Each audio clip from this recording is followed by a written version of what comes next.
کیا مردوں کو قبرستان میں دفنانا ضروری ہے؟ یہ گھر میں، ڈیرے میں یا زمینی وراثتی میں دفنایا جا سکتا ہے؟ ہاں جی دفنائیں، لیکن وہاں پہ دفنائیں کہ جہاں پھر وہ کیئر بھی ہو نا. گھر میں تو نہ دفنائیں، یہ تو اب بالکل گھر کے ساتھ ظلم. کل کو یہ گھر کشادہ کرنا پڑ جائے تو پھر وہ کیا کریں گے؟ اس کا قبر کے اوپر تو عمارت نہیں بنا سکتے. وہ مسلمان کی قبر کی تو حرمت ہے. صحیح مسلم میں حدیث ہے، نبی الاسلام نے فرمایا کوئی شخص قبر پہ بیٹھے اس سے بہتر ہے کہ وہ آگ کے انگاروں پر بیٹھ جائے اور اس سے اس کے کپڑے اور کھال بھی جسم کی جل جائے. وہ کم عذاب ہے، اس سے بڑا عذاب ہے کوئی مسلمان کی قبر پہ بیٹھے. تو گھروں میں نہ دفنائیں. ہاں ڈیرے پہ یا اپنی جو زمینیں وراثتی رکھی ہوئی ہیں، کچھ لوگوں نے اپنے ذاتی قبرستان بنائے ہوتے ہیں، بالکل اس میں دفنائیں. ضروری نہیں ہے کہ آپ نے اسپیسیفکلی قبرستان میں دفنانا ہے. ایک روایت میں ذکر ملتا ہے کہ نوحہ کرنے سے میت کو عذاب ملتا ہے، جبکہ قرآن یہ کہتا ہے کہ کوئی کسی کا بوجھ نہیں اٹھائے گا. بالکل قرآن والی بات ہی درست ہے. وہ اجتہادی غلطی ہے حضرت عمر کی اور عبداللہ بن عمر کی. بخاری مسلم میں آتا ہے، اما عائشہ نے یہ آیت کوٹ کی تھی، لا تزر وازرۃ وزر اخری، اور انہوں نے کہا کہ عبداللہ بن عمر پہ اللہ رحم فرمائے. انہوں نے اس حدیث کا رزلٹ کیسے نکال دیا؟ پھر حضرت عائشہ نے تعویل کی، نبی الاسلام کی بات کی کہ نبی الاسلام نے یہ فرمایا تھا کہ لوگ تو اس کے اوپر نوحہ کر رہے ہیں اور اس کو عذاب دیا جا رہا ہے اللہ کے حضور، یعنی وہ کفر کی موت مرا ہے، تو ان کے رونے سے اسے فائدہ کوئی نہیں ہونا، اسے تو عذاب ہو رہا ہے، نہ کہ ان کے رونے کی وجہ سے ہو رہا ہے. ٹھیک ہے، تو یہ باقاعدہ میری ایک ویڈیو ہے سیدہ عائشہ سے متعلق 5 عقائد، وہ آپ ویڈیو دیکھیں. اس میں نے اس ٹاپک کو بھی ایڈریس کیا ہے کہ سیدہ عائشہ سلام اللہ علیہا قرآن سے ڈائریکٹ اپنے عقائد اخذ کرتی تھی، اور اس میں وہ سینئر صحابہ بھی جو تھے ان کی غلطیوں کو بھی ہائی لائٹ کرتی تھی. حضرت عمر کی غلطی کو انہوں نے ہائی لائٹ کیا کہ یہ ان کو تعویل کی غلطی لگی ہے. سورہ بنی اسرائیل کی آیت نمبر 36 جو 10 کمانڈمنٹس آئی ہیں اسے 9th کا وَلَا تَقْفُ مَا لَيْسَ لَكَ بِهِ عِلْمٌ إِنَّ السَّمْعَ وَالْبَصَرَ وَالْفُؤَادَ أُولَٰئِكَ. انسان کسی چیز کی پیروی اس وقت تک مت کر جب تک کہ تجھے اس کے بارے میں ڈیفینیٹ علم نہ آ سکے. بے شک کان، آنکھیں اور عقل، دل یا دماغ، کوئی بھی چیز، اس کے بارے میں تجھ سے پوچھا جائے گا کہ ان 3 انسٹرومنٹس کو استعمال کر کے تم نے حق بات تک. تو مجھے بتائیے کہ ریویلڈ نالج میں جو کتاب و سنت کا علم ہے یا ایکوائرڈ نالج میں یہ بات ملتی ہے؟ یہ والی کہانی کے روحیں واپس آ جاتی ہیں. یہ تو ہندوؤں سے مستعار لیا گیا کہ ان کے ہاں یہ آتما کا ایک کانسیپٹ ہے کہ جو بری آتما ہے وہ بھٹکتی رہتی ہے اور اچھی آتما جو ہے وہ پیس کے اندر چلی جاتی ہے. وہ تو جناب وہ تو یہ کہتے ہیں زلزلہ بھی آتا ہے، گائے نے ایک سینگ کے اوپر اٹھایا ہوا ہے کیا نام ہے زمین کو، اور جب تھک جاتی دوسرے پہ. تو یہ ساری توہمات ہیں. کالی بلی راستہ کاٹ دے، نحوست ہے، توہمات ہیں. جوتی پہ جوتی چڑھ جائے، سفر لکھا ہوا ہے، توہمات میں سے. کوا گھر کی منڈیر پہ بولے تو کوئی مہمان آنے کا پیش خیم ہے، سب توہمات ہیں. رات کے وقت جھاڑو نہیں دے سکتے، ناخن نہیں کاٹ سکتے. اتنی تہمت پرستی جو ہے وہ چل رہی ہے ہمارے معاشرے کے اندر. چونکہ ہم لوگ ہندوؤں کے ساتھ رہے لہذا یہ ساری باتیں وہیں سے آئی ہیں کہ روحیں واپس ہیں. کوئی روح نے ادھر آ کے کیا کرنا ہے؟ وہ تو سورۃ المطففین میں ہے کہ وہ ین اور نیک روح بری جو ہے ان کا اب اس دنیا کے ساتھ کیا لینا. ہر بندے کی ایک یونیک روح ہے، انڈیپینڈنٹ روح ہے، اس کا دوسرے کی روح کے ساتھ کوئی تعلق ہے. تو دوسرے کے جسم میں جانے کی بات ہی نہیں ہے، بھٹکنے کی بات ہی نہیں. بیسیکلی شیاطین ہیں جو اب کیونکہ شیطان جو جنات کے اندر شیطان موجود ہیں ان کو تو ہم لوگ دیکھ نہیں سکتے، وہ مختلف قسم کی شکلیں دھار کے پبلکلی آ جاتے ہیں سامنے، تو لوگ سمجھتے ہیں یہ اس روح آ گئی ہے واپس. اس طریقے سے نہیں، یہ بالکل جھوٹی باتیں، اسلام کا اس سے کوئی تعلق نہیں. باقی جمعراتیں جو بیٹھتے ہیں وہ روٹی روزی لیتے ہیں. آپ جمعراتوں کی وجہ سے ہی تو یہ عقیدہ انہوں نے گھڑا ہوا ہے. ویسے ان کو بھی آپ جا کے ایک سائڈ پہ کر کے پوچھیں نا کہیں لکھا ہے تو کہیں گے ہے کوئی نہیں ہے، لیکن اصال ثواب کے لیے ہمیں جمعرات دے. تو ٹھیک ہے میت کی طرف سے صدقہ ہو سکے، اوپر لیکچر صدقہ اور خیر کا ثواب. اس حدیث ہے کہ 3 اعمال کا ثواب. نمبر 1 ان کی بات اس کے مرنے کے بعد بخاری میں. دوسرا صدقہ جاری کیا اس کے بعد بھی جاری رہا اولاد جو. اور اسی کو سپورٹیو نسائی میں بخاری مسلم میں بھی اس کا کچھ حصہ موجود. جو سعد ابن عبادہ سفر میں تھے، ان کی ماں پیچھے سے فوت ہو گئی، یا رسول اللہ میرا ارادہ ہے کہ صدقہ کروں، ثواب ملے. کنواں کھدوا دیا اور اس کا نام ہی پڑ گیا یہ ام سعد کا. تو وہ صدقہ اور خیرات کریں، مولویوں کی روٹی روزی لگا کے رکھیں. لیکن باقی ان سے زیادہ حقدار آپ کے رشتہ دار ہیں، ہمسائے ہیں. مولوی تو کرے آلموسٹ روزانہ ہی چھوٹا گوشت کھا رہے ہوتے ہیں، لوگ بکرے دے کے جاتے ہیں. غریب رشتہ داروں کو کوئی جو ہے ایک چھٹانگ چھوٹا گوشت لے کے دیں، یہ لوگ یار ہوتے ہیں، آپ ان سے کھا رہے ہیں. یہ لادہ بات ہے کہ قرآن میں آتا ہے کہ اللہ کے نیک بندوں کی نشانی ہے جو اپنے مال میں سے دی اللہ کی راہ میں خرچ کرتے ہیں. لوگوں کا دیا وہ اپنے اوپر خرچ نہیں کرتے. بالکل 180 ڈگری. لیکن قرآن پڑھا ہو تو پھر پتا ہونا ہے. مال اس کا جواز موجود ہے، غریبوں کو چاہے علماء کرام ہو یا ائمہ مساجد ہوں آپ کھلا سکتے. لیکن یہ جو عقیدہ وابستہ کیا بالکل جھوٹا کی. قرآن تو بالکل اپنے مقدمے میں واضح ہے. سورہ یاسین کے اندر اللہ تعالیٰ نے واضح طور پہ فرمایا، آپ سورہ یاسین 22ویں پارے سے شروع ہو کے 23ویں میں ختم ہوتی ہے، تو آپ پہلے ہی صفحہ جو ہے نا 23ویں صفحے کا، اس میں اللہ تبارک و تعالیٰ نے فرمایا، آیت نمبر ہے 31،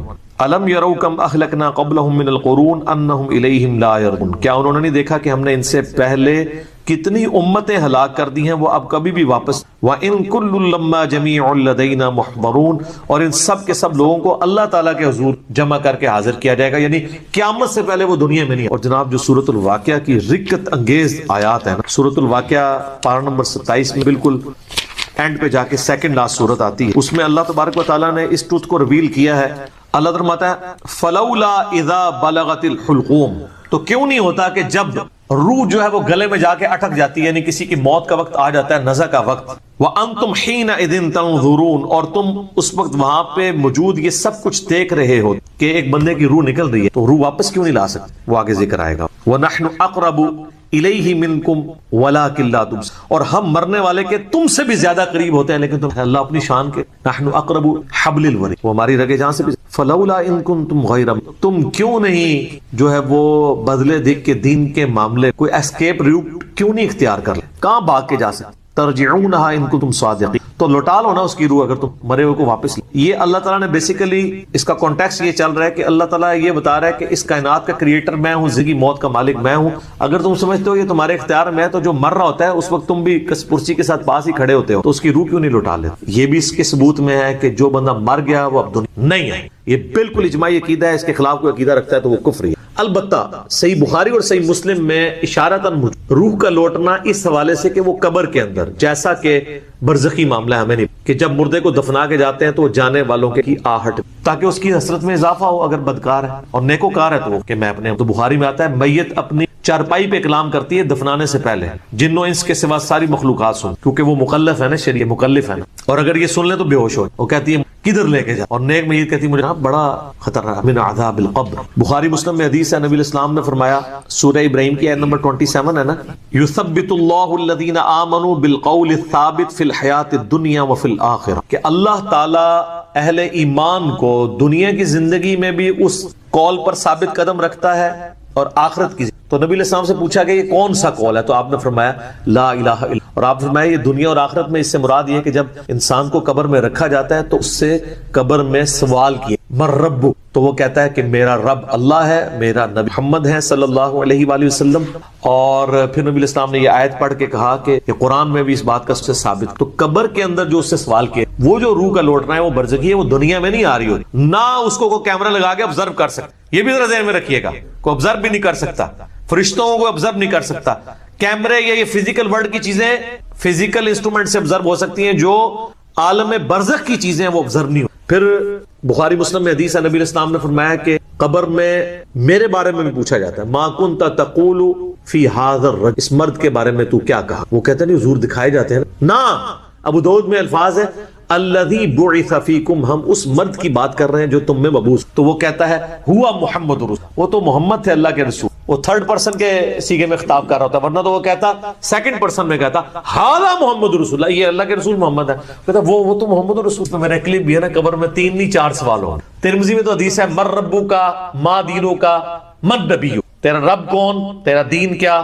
تیرا نبی کو، تو کدا مقلد، تو کہنے پھڑکے دا، تیری کیڑی مسیتی، تیرا کیڑا بابا، اے کوئی نہیں، اے زمین دے اتے ہوتے ہیں، زمین دے اندر اللہ کا سکہ چل رہا ہے، ادھر بھی تا ان کا چل رہا ہے کہ اللہ نے کھلی چھٹی دی، مرنے کے بعد محمد رسول اللہ کا سکہ چل رہا ہے، اللہ کا سکہ۔ ابو داؤد میں آتا ہے کہ جو مؤمن ہے نا وہ یہ کہتا ہے کہ ربی اللہ، اور کہتا ہے دین الاسلام، اور کہتا ہے ہوا محمد رسول، تو چوتھا سوال پھر ہوتا ہے، 3 سوال ہیں قبر کے، 4 سوال میں رہ کلی، وہ فرشتے کہتے ہیں تجھے کیسے پتا چلا، وہ کہتا ہے میں نے اللہ کی کتاب پڑھی تو میں نبی علیہ السلام پہ ایمان لایا، ان کے سچ ہونے کی تصدیق کی، تو پھر اس کے لیے یہ چوتھا سوال ہے کہ اسے پتا، تو جنہیں کتاب پڑھی نہیں اور وہ حافظ قرآن علی نہیں پڑھتا، ترجمے نال پڑھ رہا ہے، تائی انہوں پتا لگتا ہے نا کہ وچ کے لکھے ہے، ورنہ تو نہیں پتا چلے گا۔ اور بخاری میں ہے کہ منافق سے جب سوال ہوتے ہیں تو ہر سوال کے جواب میں کہتا ہے لا ادری لا ادری، ہائے آتا لا ادری لا ادری، ہائے افسوس مجھے، تو فرشتے اسے تو چوتھا سوال پھر کرتا، جب وہ کہتا ہے نا مجھے کچھ پتا نہیں، تو وہ پھر کہتا ہے کہ میں تو وہی کہتا تھا جو لوگ کہتے تھے، سنا کے سنی، یعنی ہم تو شروع سے ہی یہ ہیں، ہم تو شروع سے ہی آج مانتے ہیں، میں تو یہی کہتا تھا۔ تو فرشتے کہتے ہیں لا دریتا ولا تلیتا، کیا تو نے خود ادراک کرنے کی کوشش نہیں کی، خود پڑھنے کی کوشش نہیں کی، یا کوئی ایسا شخص جو تجھے بتا دیتا اگر تو پڑھنا نہیں جانتا تھا، تو فرشتے پھر اسے گرز مارتے ہیں اور زمین و آسمان کی ہر مخلوق اس کی آواز سنتی ہے سوائے جن و انس کے. اگر یہ سن لیں تو بے ہوش ہو جائیں. اور حقیقت بات ہے کہ آپ اتنے بڑے بڑے جو بزرگ دفنا کے آتے ہیں نا, ان کے گڈس کی آواز اگر آپ کو آئے نا تو رحمت اللہ علیہ کہنا چھوڑ دو. یہ شکر اللہ نے پردہ رکھا ہے, باہر آواز نہیں آتی ہے. تو یہاں پہ روحوں والا معاملہ ہے, لیکن وہ بھی اب روحوں کے ساتھ ساتھ آپ نے کتنے بزرگوں کو بیچ میں جو ہے وہ نکلوا دیا. لیکن یہ حقیقت ہے, یہ کتابوں کا دین ہے, یہ بابوں کا دین نہیں ہے. 10ویں حدیث, یہ بھائیوں موسٹ ڈیٹیل حدیث ہے عذاب قبر کے حوالے سے. میں اسے ورڈ بائی ورڈ پڑھوں گا اوریجنل کتاب سے. سنن ابی داؤد میں 4753 ہے, مسند امام احمد میں جلد 4 صفحہ 287 پر 18557 ہے, اور المستدرک للحاکم میں 107 نمبر حدیث ہے, مشکات میں 1630 نمبر. اچھا, یہ ابو داؤد کی جو اس کی روایت ہے اور مسند احمد کی, اس میں آمش مدلس ہے اور عن سے روایت کر رہے ہیں. لیکن جو المستدرک للحاکم کی روایت ہے اس میں امام آمش نے اپنی سماع کی تصریح کی ہے اور انہوں نے کہا کہ میں نے حدیث سنی ہے. عن سے روایت نہیں کی بلکہ انہوں نے حدثنا سے کی ہے. المستدرک للحاکم 107 نمبر حدیث, میں وہ پڑھنے لگا ہوں ورڈ بائی ورڈ تاکہ اس کا سولو گداز جو ہے وہ قائم ہے. برا بن عازب رضی اللہ تعالیٰ عنہ بیان کرتے ہیں کہ ہم رسول اللہ صلی اللہ علیہ وسلم کی مائیت میں ایک انصاری شخص کے جنازے میں شریک ہوئے. ہم قبر تک پہنچ گئے, ابھی اس کی لحد تیار نہیں ہوئی تھی کہ رسول اللہ صلی اللہ علیہ وسلم ہمارے پاس بیٹھ گئے. ہم بھی آپ صلی اللہ علیہ وسلم کے گرد بیٹھ گئے, اس حال میں گویا ہمارے سروں پر پرندے ہیں, یعنی فل اٹینٹو ہو کر آپ صلی اللہ علیہ وسلم کے ساتھ. ہم آپ کے مبارک ہاتھوں میں ایک لکڑی تھی جس سے آپ زمین کو رید رہے. آپ صلی اللہ علیہ وسلم نے سر مبارک اوپر اٹھایا اور فرمایا عذاب قبر سے اللہ کی پناہ طلب کیا کرو. آپ نے 3 بار یہ بات ارشاد فرمائی. پھر آپ صلی اللہ علیہ وسلم نے ارشاد فرمایا بندہ مومن جب دنیا سے رابطہ توڑ کر آخرت کی طرف متوجہ ہوتا ہے, یعنی جب اس کی موت کا وقت آتا ہے, تو سورج کی طرح چمکتے دمکتے سفید چہروں والے فرشتے جنتی خوشبودار جنتی کفن لے کر اس کے پاس آتے ہیں, حتیٰ کہ وہ حد نظر تک اس کے سامنے بیٹھ جاتے ہیں. پھر ملک الموت تشریف لاتے ہیں حتیٰ کہ وہ اس کے سر کے پاس بیٹھ جاتے ہیں. اچھا, قرآن میں ملک الموت کا نام آیا ہے سورہ سجدہ کے اندر, احادیث کے اندر بھی. البتہ تورات میں اس کا نام اسرائیل بھی آیا ہے, اور ہمارے اہل سنت کے جو اولین مفسرین ہیں امام طبری رحمہ اللہ المتوفى 310 ہجری, انہوں نے بھی یہ ورڈ استعمال کیا ہے. لہٰذا موت کے فرشتے کو اسرائیل کہنا بھی جائز ہے ہمارے سلف کے, کیونکہ آج کل بعض لوگ کہتے ہیں اسرائیل نہیں ملک الموت ہی کہنا چاہیے, اسرائیل کا لفظ بھی ثابت ہے. پھر ملک الموت تشریف لاتے ہیں حتیٰ کہ وہ اس کے سر کے پاس بیٹھ کر کہتے ہیں پاکیزہ روح اللہ کی مغفرت اور اس کی رضامندی کی طرف چل. وہ روح ایسے نکلتی ہے جیسے مشکیزے سے پانی کا قطرہ, بالکل غیر محسوس طریقے سے اس کی روح نکال لی جائے. اور جب ملک الموت اس کی روح نکالتے ہیں تو باقی فرشتے اسے آنکھ جھپکنے کے برابر بھی ملک الموت کے پاس نہیں رہنے دیتے, بلکہ اسے فوراً اس کے کفن اور اس خوشبو میں لپیٹ دیتے ہیں جو جنت سے لائی ہوئی. پھر اس کی روح کو لے کر بلند ہوتے ہیں, اور فرشتوں کی جس جماعت کے پاس سے وہ گزرتے ہیں تو فرشتے پوچھتے ہیں کہ یہ کیسی خوشبو ہے, تو وہ اس کے دنیا کے ناموں میں سے بہترین نام لے کر بتاتے ہیں کہ یہ فلاں بن فلاں کی روح ہے, حتیٰ کہ وہ اسے آسمان دنیا تک لے پہنچتے ہیں اور اس کے لیے دروازے کھولنے کی اجازت طلب کرتے ہیں. تو جنت کے جو آسمانوں کے دروازے ہیں اس کے لیے کھول دیے جاتے ہیں. پھر ہر آسمان کے مقرب فرشتے اگلے آسمان تک اسے پروٹوکول دیتے ہوئے اس روح کے ساتھ جاتے ہیں, حتیٰ کہ اسے 7ویں آسمان تک پہنچا دیا جاتا ہے. تو اللہ تعالیٰ فرماتا ہے میرے بندے کا نامہ اعمال علیین میں لکھ دو, جو سورۃ المطففین میں آیا ہے. علیین اور سجین یہ 2 مقامات, ایمان والوں کی روحیں جو ہیں علیین میں ان کا نامہ اعمال لکھا جاتا ہے, اور جو منافقین ہیں مجرم ہیں سجین میں لکھا. سورۃ المطففین سورت نمبر 83 ہے, پارہ نمبر 30 کے. اور اسے واپس دنیا کی طرف لے جاؤ کیونکہ میں نے انہیں اسی دنیا سے پیدا کیا اور اسی میں انہیں لوٹاؤں گا اور پھر دوبارہ اسی سے نکالوں گا. پھر اس کی روح اس کے جسم کی طرف لوٹا دی جاتی. لیکن یہ لوٹنا دنیا کا سا لوٹنا نہیں ہوگا, یعنی وہ لوٹنے کے بعد یہ نہیں ہے کہ مردہ قبر میں کوئی بیٹھ جائے گا ہمیں نظر آئے گا. یہ سب کچھ برزخی معاملات ہوں گے جو میں نے پچھلی دفعہ ڈسکس کیے تھے سورہ فاطر کی آیت نمبر 42 کے تحت, کہ نیند کی حالت میں بھی انسان کی روح قبض ہوتی ہے لیکن اس کو چٹکی کاٹے تو وہ جاگ اٹھتا ہے, روح کا تعلق بھی رہتا ہے اس حالت میں بالکل اس طریقے سے. ایک ڈیفرنٹ لائف ہے برزخی. پھر 2 فرشتے اس کے پاس آتے ہیں یعنی اس کی قبر میں, اسے بٹھا کر پوچھتے ہیں. اب یہ وہ 4 سوال یہاں پر آ رہے ہیں اس ڈیٹیل میں. اس میں پہلا سوال کرتے ہیں تیرا رب کون, من رب, وہ کہتا ہے ربی اللہ، میرا رب اللہ ہے۔ دوسرا سوال پوچھتے ہیں تیرا دین کیا ہے، ما دینک، تیرا دین کیا؟ تو وہ کہتا ہے میرا دین اسلام ہے۔ پھر پوچھتے ہیں کہ وہ آدمی جو تم میں مبعوث کیے گئے وہ کون ہے؟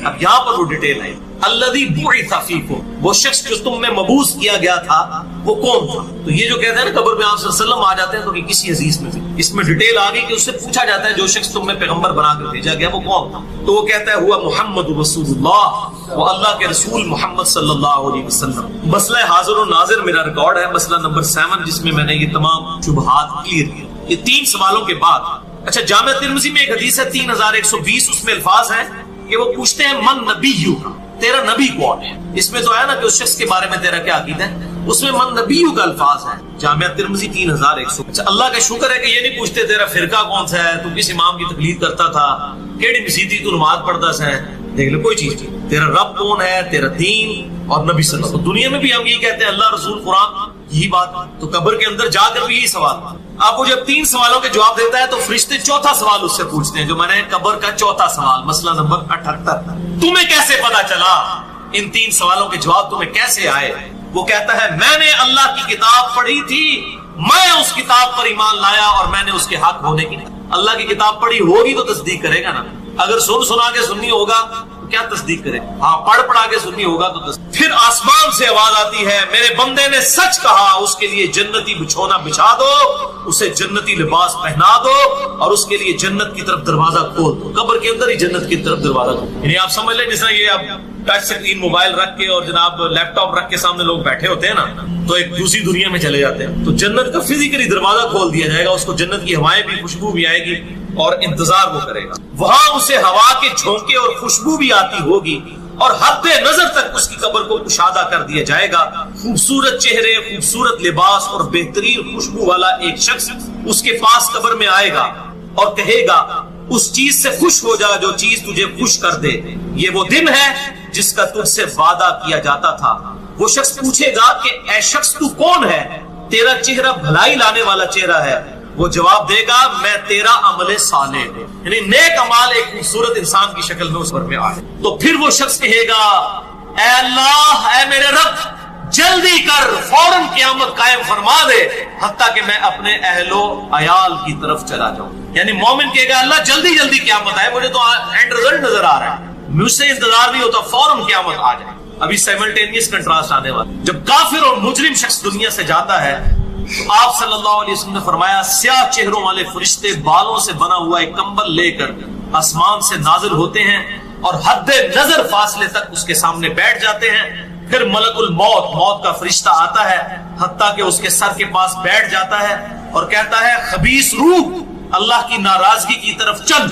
وہ روح اس کے جسم میں پھیل جاتی ہے تو وہ ملک الموت اس طرح اسے کھینچتا ہے جیسے لوہے کی سلاخ کو گیلے اون میں سے کھینچا جاتا ہے، کر کے گرم سلاخ جو ہے وہ اونی کپڑے کے اندر، گیلے کے اندر ڈال کے یوں کھینچی جائے نا، اس طرح اس کے پورے جسم سے اس کی۔ پھر ملک الموت سے باقی فرشتے اس کی روح کو لے کر پلک جھپکنے کے برابر بھی وہاں نہیں رہنے دیتے حتیٰ کہ وہ اسے بالوں سے بنے ہوئے کمبل میں لپیٹ لیتے ہیں اور اس سے زمین کے مردار سے نکلنے والی انتہائی بری بدبو نکلتی۔ وہ اسے لے کر اوپر چڑھتے ہیں تو وہ فرشتوں کی جس جماعت کے پاس سے گزرتے ہیں تو فرشتوں کی جماعتیں کہتی ہیں کیسی خبیث روح ہے، وہ کہتے ہیں یہ فلاں بن فلاں کی روح ہے، اور وہ اس کی دنیا کا انتہائی کبھی نام لے کر بتاتے ہیں حتیٰ کہ اسے آسمانی دنیا تک لے جایا جاتا ہے۔ اس کے لیے دروازے کھولنے کے لیے درخواست کی جاتی ہے تو آسمان کے دروازے اس کے لیے نہیں۔ پھر رسول اللہ صلی اللہ علیہ وسلم نے سورۃ الاعراف کی آیت پڑھی کہ ان کے لیے آسمانوں کے دروازے نہیں کھولے جائیں گے،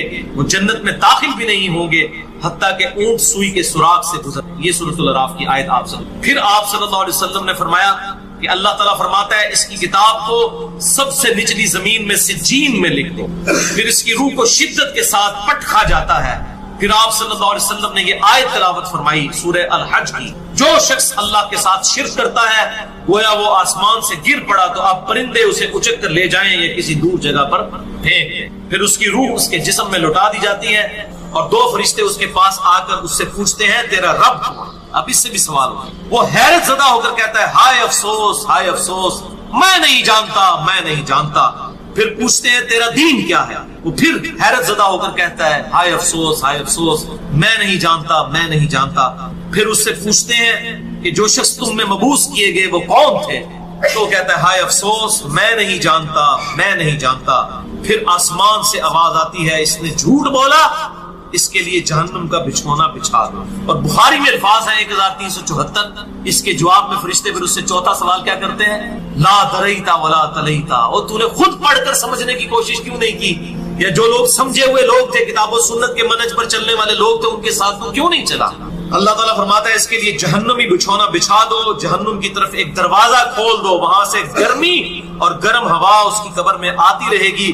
اس کی قبر کو اس قدر تنگ کر دیا جائے گا کہ اس کی پسلیاں ایک دوسرے کے اندر داخل ہو جائیں گی، اور ایک قبیح چہرے والا شخص قبیح لباس میں انتہائی بدبودار حالت میں اس کے پاس آئے گا اور اسے کہے گا تمہیں ایسی چیزوں کی بشارت ہو جو تمہیں غمزدہ کر دیں، یہ تیرا وہ دن ہے جس کا تجھ سے وعدہ تھا۔ وہ پوچھے گا تو کون ہے؟ تیرے چہرے سے تو خیر کی توقع نظر نہیں آتی۔ وہ جواب دے گا میں تیرا خبیث عمل ہوں۔ جو بات عمل کے ساتھ ہی ہے، صرف کلمہ پڑھنا کافی نہیں، عمل۔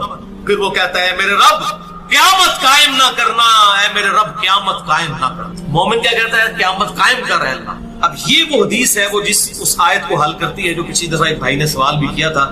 سورہ یاسین کی آیت نمبر ہے 52۔ قالوا یا ویلنا من بعثنا من مرقدنا، یعنی جب قبروں سے نکالا جائے گا مجرموں کو، وہ کہیں گے ہائے افسوس، ہمیں کس نے ہماری قبروں سے باہر نکالا؟ تو اللہ تعالیٰ کیا فرمائے گا؟ ھذا ما وعد الرحمن وصدق المرسلون، یہی ہے وہ جس کا وعدہ رحمان نے کیا تھا اور رسولوں نے سچا کہا تھا۔ تو کہتے ہیں جی منکرین عذاب قبر کہتے ہیں جی وہ انسان کو کہتے ہیں ہماری قبروں سے کس نے اٹھا لیا، تو اس پہ عذاب تو نہیں ہوتا؟ عذاب تو ہو رہا ہے۔ وہ آپ دیکھیں اس کو حدیث میں کیا کہہ رہا ہے اللہ قیامت قائم نہ کرنا، یعنی یہ عذاب تو آیا، قیامت آئی تو پھر بڑا عذاب بھی مجھ پر آئے گا۔ تو اسی لیے وہ حیرت زدہ ہوگا قیامت والے دن کہ اب میرے اوپر اگلی مصیبت آ گئی، عذاب کی چوتھی اور فائنل قسط بھی میرے پر آنے والی۔ اللہم اجرنا من النار۔ 11ویں حدیث سنن نسائی میں 1834، مشکات میں 1629۔ ابو ہریرہ رضی اللہ تعالیٰ عنہ کہتے ہیں آپ صلی اللہ علیہ وسلم نے فرمایا جب مؤمن شخص کی موت کا وقت آتا ہے تو رحمت کے فرشتے سفید ریشم لے کر آتے ہیں اور کہتے ہیں راضی ہونے والی پسندیدہ روح نکل، اللہ کی راحت اور رزق کی طرف چل، رب تجھ پر ناراض نہیں۔ تو وہ بہترین کستوری کی خوشبو کی طرح نکلتی ہے حتیٰ کہ وہ ایک دوسرے سے اسے لے کر اس طرح کرتے کرتے آسمان کے دروازوں تک پہنچ جاتے ہیں۔ تو وہ کہتے ہیں زمین سے یہ کیسی پاکیزہ خوشبو تمہارے پاس آئی ہے؟ وہ اسے مومنوں کی روح کے پاس لے جاتے ہیں، یعنی نیک آدمی کی روح کو، جو پہلے مومن مر چکے ہیں ان کی روحوں کے پاس، تو انہیں اس کے آنے پر اس سے بھی زیادہ خوشی ہوتی ہے، یعنی مومن انتظار کر رہے ہوتے ہیں، ویلکم کرتے ہیں، جیسا کہ تم میں سے کسی کو اپنے بچھڑے ہوئے شخص کے ملنے پر خوشی ہوتی ہے۔ تو وہ آلریڈی جو مردہ روحیں وہاں پر پہنچی ہوتی ہیں، جو مر چکے شخص ہوتے ہیں ان کی روحیں، وہ نئی آنے والی روح سے پوچھتے ہیں فلاں کا کیا حال ہے، فلاں کا کیا حال ہے۔ پھر وہ کہتے ہیں اسے چھوڑ دو کیونکہ یہ ابھی ابھی دنیا کے غم میں مبتلا ہو کر یہاں پر آیا ہے۔ تو مرنے والا شخص کہتا ہے کہ تم جس شخص کے بارے میں مجھ سے پوچھ رہے ہو وہ تو فوت ہو چکا ہے، کیا تمہارے پاس نہیں آیا؟ وہ کہتے ہیں اسے تو اس کے ٹھکانے ہاویہ یعنی جہنم میں پہنچا دیا گیا ہے۔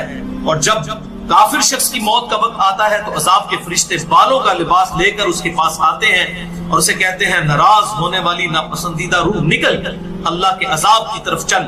وہ مردار کی انتہائی بدبو کی صورت میں نکلتی ہے حتیٰ کہ وہ اسے زمین کے دروازے کے پاس لے آتے ہیں تو وہ کہتے ہیں یہ کتنی بدبودار ہے، حتیٰ کہ اسے کافروں کی روح کے پاس ملا دیا۔ اب دیکھیں کہ وہ مومن پوچھ رہے ہوتے ہیں، اب میں اس کو ٹرانسلیٹ کر رہا ہوں، برا نہیں بنانا۔ وہ مومن کہتے ہیں کہ فلاں شخص کا کیا حال ہے، فلاں بزرگ، فلاں مولوی صاحب، فلاں حضرت صاحب کدھر ہے؟ وہ کہتے ہیں وہ تو جناب کدوں تک مار بیٹھے تواڈے کول نہیں پہنچے، اور پھر فرشتے جناب ایتھے نہیں آئے جو دوزخ ہی تھے، دیکھ لیں۔ یعنی وہ اسی لیے پوچھ رہے ہوتے ہیں کہ تو چل ہم تک پہنچ گیا، فلاں بھی ایک دنیا میں بڑا کوئی مشہور نیک آدمی تھا، وہ کدھر گیا؟ تبھی تو وہ ایکسپیکٹ کر رہے ہوتے ہیں نا اس کو کہ اس کو بھی یہاں پہ آنا چاہیے۔ تو ان کو بتایا جاتا ہے کہ بھئی وہ یہاں پر نہیں، وہ کہیں اور۔ 12ویں حدیث جامعہ ترمذی میں 1071 نمبر اور مشکات میں 130 نمبر ہے۔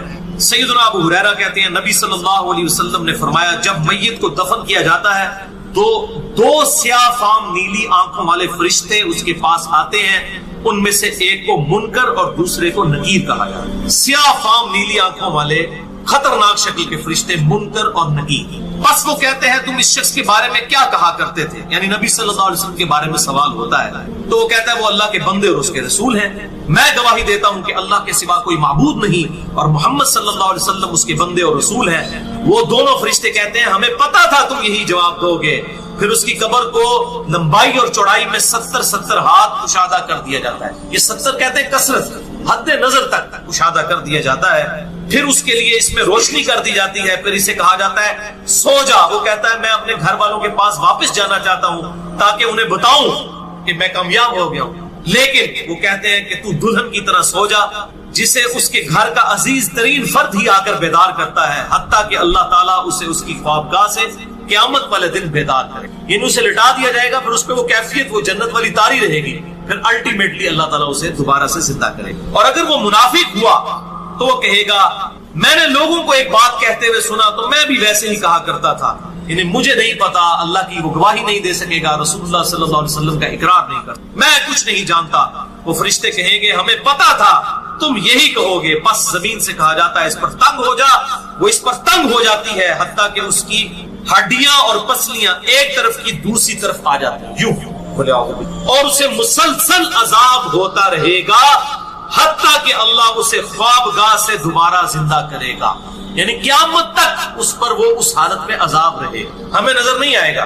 جیسے سویا ہوا شخص ایک ڈراؤنا خواب دیکھتا ہے, وہ تکلیف محسوس کرتا ہے پاس کھڑا شخص. اور سنن دارمی میں ایک حدیث ہے صحیح سند کے ساتھ, مشکات میں 134 نمبر ہے, کہ آپ صلی اللہ علیہ وسلم نے فرمایا 99 اژدہے اس پر, 99 جو ہے خطرناک ڈینجرس قسم کے سانپ اس پر مسلط کر دیے جاتے ہیں جو قیامت تک اسے ڈستے رہتے. اور وہ اتنے خطرناک اژدہے ہیں, آپ صلی اللہ علیہ وسلم نے فرمایا کہ اگر ان میں سے کوئی ایک بھی دنیا پر اپنی پھنکار پھینک دے تو دنیا کی زمین کبھی سبزہ نہ ہوگا.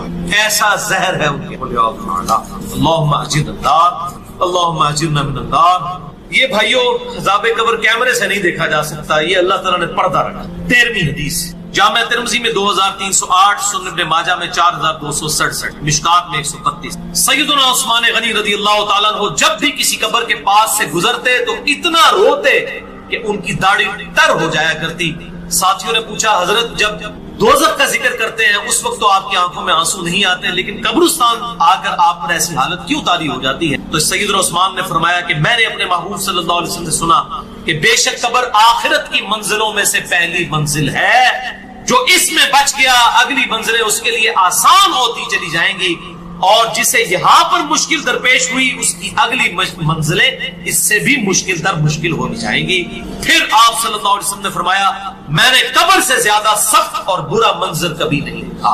ہم اس پہ ہی کہیں گے, پہلے تو وہی عرض کریں گے کہ مرنے سے پہلے اے مسلمان کر لے اس پہ غور. کتابوں کا خدا اور ہے, بابوں کا خدا اور یہ تو ایک لائٹر موڈ میں نے بات کی. سورہ بنی اسرائیل کی آیت نمبر 36 ہے, جو 10 کمانڈمنٹس آئی ہیں ان میں سے 9th کمانڈ ہے وَلَا تَقْفُ مَا لَيْسَ لَكَ بِهِ عِلْمٌ إِنَّ السَّمْعَ وَالْبَصَرَ وَالْفُؤَادَ كُلُّ أُولَٰئِكَ كَانَ عَنْهُ مَسْئُولًا. انسان کسی چیز کی پیروی اس وقت تک مت کر جب تک کہ تجھے اس کے بارے میں ڈیفینٹ علم نہ حاصل ہو جائے. بے شک کان, آنکھیں اور عقل, دل یا دماغ, کوئی بھی چیز, اس کے بارے میں تجھ سے پوچھا جائے گا کہ ان 3 انسٹرومنٹس کو استعمال کر کے تم نے حق بات تک پہنچنے کی کوشش کیوں نہیں کی. تو مجھے بتائیے کیا ریویلڈ نالج میں جو کتاب و سنت کا علم ہے یا ایکوائرڈ نالج میں کہیں یہ بات ملتی ہے, یہ والی کہانی کہ روحیں واپس آ جاتی ہیں؟ یہ تو ہندوؤں سے مستعار لیا گیا عقیدہ ہے. ان کے ہاں یہ آتما کا ایک کانسیپٹ ہے کہ جو بری آتما ہے وہ بھٹکتی رہتی ہے اور اچھی آتما جو ہے وہ پیس کے اندر چلی جاتی ہے. وہ تو جناب وہ تو یہ کہتے ہیں زلزلہ بھی آتا ہے, گائے نے ایک سینگ کے اوپر اٹھایا ہوا ہے کیا نام ہے زمین کو, اور جب تھک جاتی دوسرے پہ. تو یہ ساری توہمات ہیں. کالی بلی راستہ کاٹ دے نحوست ہے, توہمات ہیں. جوتی پہ جوتی چڑھ جائے سفر لکھا ہوا ہے, توہمات میں سے ہے. کوا گھر کی منڈیر پہ بولے تو کوئی مہمان آنے کا پیش خیم ہے, یہ سب توہمات ہیں. رات کے وقت جھاڑو نہیں دے سکتے, ناخن نہیں کاٹ سکتے.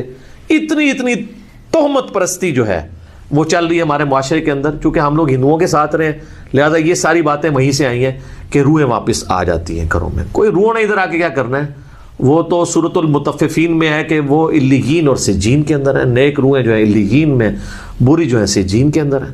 ان کا اب اس دنیا کے ساتھ کیا لینا دینا ہے؟ ہر بندے کی ایک یونیک روح ہے، انڈیپینڈنٹ روح ہے، اس کا دوسرے کی روح کے ساتھ کوئی تعلق نہیں ہے. تو دوسرے کے جسم میں جانے کی بات ہی نہیں ہے، بھٹکنے کی بات ہی نہیں ہے. بیسیکلی شیاطین ہیں جو اب چونکہ شیطان جو جنات کے اندر شیطان موجود ہیں ان کو تو ہم لوگ دیکھ نہیں سکتے، تو وہ مختلف قسم کی شکلیں دھار کے پبلکلی آ جاتے ہیں سامنے، تو لوگ سمجھتے ہیں یہ اسی بندے کی کوئی روح آ گئی ہے واپس. اس طریقے سے نہیں ہوتا، یہ بالکل جھوٹی باتیں، اسلام کا اس سے کوئی تعلق نہیں ہے. باقی جمعراتیں جو بیٹھتے ہیں وہ روٹی روزی ان کی چلنے دیں آپ، وہ جمعراتوں کی وجہ سے ہی تو یہ عقیدہ انہوں نے گھڑا ہوا ہے. ویسے ان کو بھی آپ جا کے ایک سائڈ پہ کر کے پوچھیں نا کہیں لکھا ہے تو کہیں گے ہے کوئی نہیں ہے، لیکن اصالِ ثواب کے لیے ہمیں جمعرات دے دیا کریں. تو ٹھیک ہے، میت کی طرف سے صدقہ ہو سکتا ہے. میرا تو اس کے اوپر لیکچر ریکارڈڈ ہے، مسئلہ 74، میت کی طرف سے صدقہ اور خیرات کا ثواب اسے ملتا ہے. صحیح مسلم میں حدیث ہے کہ میت کو 3 اعمال کا ثواب پہنچتا ہے. نمبر 1 علم کی بات جو اس نے اپنی زندگی میں کی، اس کے مرنے کے بعد بھی اسے ثواب ملے گا، جیسے امام بخاری امام مسلم کو مل رہا ہے. دوسرا صدقہ جاریہ، جو اپنی زندگی میں کوئی نیکی کا کام کیا اس کے بعد بھی جاری رہا، اسے ثواب ملے گا. تیسرا نیک اولاد جو اس کے لیے دعا کرتی ہے. اور اسی کو سپورٹیو سنن نسائی میں حدیث ہے، بخاری مسلم میں بھی اس کا کچھ حصہ موجود ہے.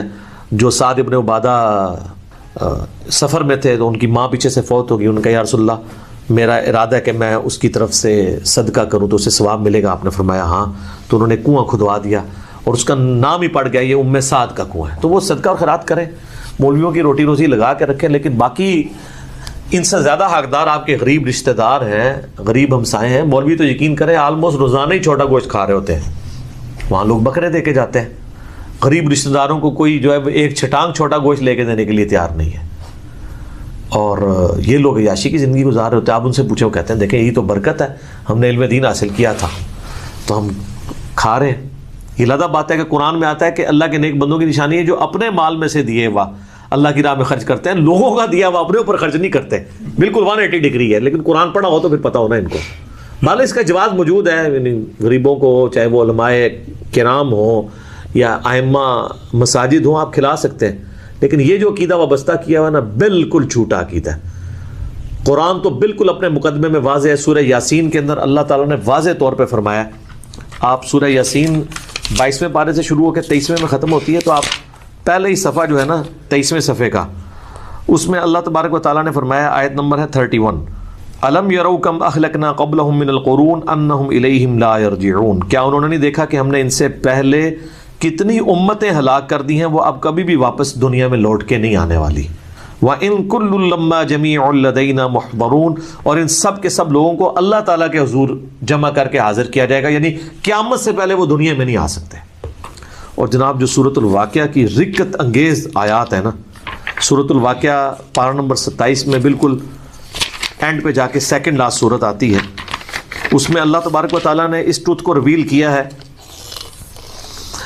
اللہ فرماتا ہے فلولا اذا بلغت الحلقوم، تو کیوں نہیں ہوتا کہ جب روح جو ہے وہ گلے میں جا کے اٹک جاتی ہے، یعنی کسی کی موت کا وقت آ جاتا ہے، نزع کا وقت، وَأَنْتُمْ حِينَئِذٍ تَنْظُرُونَ، اور تم اس وقت وہاں پہ موجود یہ سب کچھ دیکھ رہے ہوتے ہو کہ ایک بندے کی روح نکل رہی ہے، تو روح واپس کیوں نہیں لا سکتے؟ وہ آگے ذکر آئے گا اس کا. وَنَحْنُ أَقْرَبُ إِلَيْهِ مِنْكُمْ وَلَكِنْ لَا تُبْصِرُونَ، اور ہم مرنے والے کے تم سے بھی زیادہ قریب ہوتے ہیں لیکن تمہیں نظر نہیں آ رہے ہوتے. ظاہر اللہ اپنی شان کے لائق، نحن اقرب الیہ من حبل الورید، وہ ہماری رگے جان سے بھی زیادہ قریب ہے. فلولا ان کنتم غیر مدینین، تو تم کیوں نہیں جو ہے وہ بدلے دکھ کے دین کے معاملے میں کوئی اسکیپ روٹ کیوں نہیں اختیار کر لیتے؟ کہاں بھاگ کے جا سکتے ہو تم؟ ترجعونہا ان کنتم صادقین، تو لوٹا لو نا اس کی روح اگر تم سچے ہو تو، مرے ہوئے کو واپس لے آؤ. تو یہ اللہ تعالیٰ نے بیسیکلی اس کا کانٹیکس یہ چل رہا ہے کہ اللہ تعالیٰ یہ بتا رہا ہے کہ اس کائنات کا کریٹر میں ہوں، زندگی موت کا مالک میں ہوں. اگر تم سمجھتے ہو یہ تمہارے اختیار میں ہے تو جو مر رہا ہوتا ہے اس وقت تم بھی کس پرسی کے ساتھ پاس ہی کھڑے ہوتے ہو، تو اس کی روح کیوں نہیں لوٹا لیتے؟ یہ بھی اس کے ثبوت میں ہے کہ جو بندہ مر گیا وہ اب دنیا میں واپس نہیں آئے گا. یہ بالکل اجماعی عقیدہ ہے، اس کے خلاف کوئی عقیدہ رکھتا ہے تو وہ کفری ہے. البتہ صحیح بخاری اور صحیح مسلم میں اشارتاً موجود ہے روح کا لوٹنا اس حوالے سے کہ وہ قبر کے اندر، جیسا کہ برزخی معاملہ ہے، ہمیں نہیں پتا، کہ جب مردے کو دفنا کے جاتے ہیں تو جانے والوں کے قدموں کی آہٹ بھی سنتا ہے تاکہ اس کی حسرت میں اضافہ ہو اگر بدکار ہے. اور نیکوکار ہے تو وہ خوش ہو جائے کہ میں اپنے مال اپنے ساتھ لے کے آیا تھا. وہ تو بخاری میں آتا ہے میت اپنی چارپائی پہ کلام کرتی ہے دفنانے سے پہلے, جن و انس کے سوا ساری مخلوقات سنتی ہے, کیونکہ وہ مکلف ہے نا, شریعت کے مکلف ہے نا. اور اگر یہ سن لیں تو بے ہوش ہو جائیں.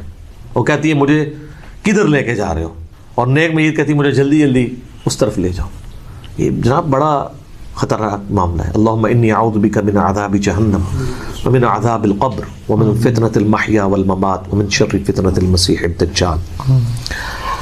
بخاری مسلم میں حدیث ہے, نبی علیہ السلام نے فرمایا, سورہ ابراہیم کی آیت نمبر 27 ہے نا, یثبت اللہ الذین آمنوا بالقول الثابت فی الحیات الدنیا وفی الآخرہ, کہ اللہ تعالی اہل ایمان کو دنیا کی زندگی میں بھی اس قول پر ثابت قدم رکھتا ہے اور آخرت کی زندگی میں بھی. تو نبی علیہ السلام سے پوچھا کہ یہ کون سا قول ہے, تو آپ نے فرمایا لا الہ الا اللہ محمد رسول اللہ. اور آپ فرمایا یہ دنیا اور آخرت میں اس سے مراد یہ ہے کہ جب انسان کو قبر میں رکھا جاتا ہے تو اس سے قبر میں سوال کیے جاتے ہیں, من ربک کا, تو وہ کہتا ہے کہ میرا رب اللہ ہے, میرا نبی محمد ہے صلی اللہ علیہ وآلہ وسلم. اور پھر نبی علیہ السلام نے یہ آیت پڑھ کے کہا کہ یہ قرآن میں بھی اس بات کا ثبوت ہے کہ اللہ تعالیٰ اسے ثابت قدم رکھتا ہے قبر کے سوالات کے اندر. تو قبر کے اندر جو اس سے سوال کیے جاتے ہیں, وہ جو روح کا لوٹنا ہے وہ برزخی ہے, وہ دنیا میں نہیں آ رہی ہوتی. نہ اس کو کوئی کیمرہ لگا کے آبزرو کر سکتا ہے, یہ بھی ذرا ذہن میں رکھیے گا, کوئی آبزرو بھی نہیں کر سکتا, فرشتوں کو آبزرو نہیں کر سکتا.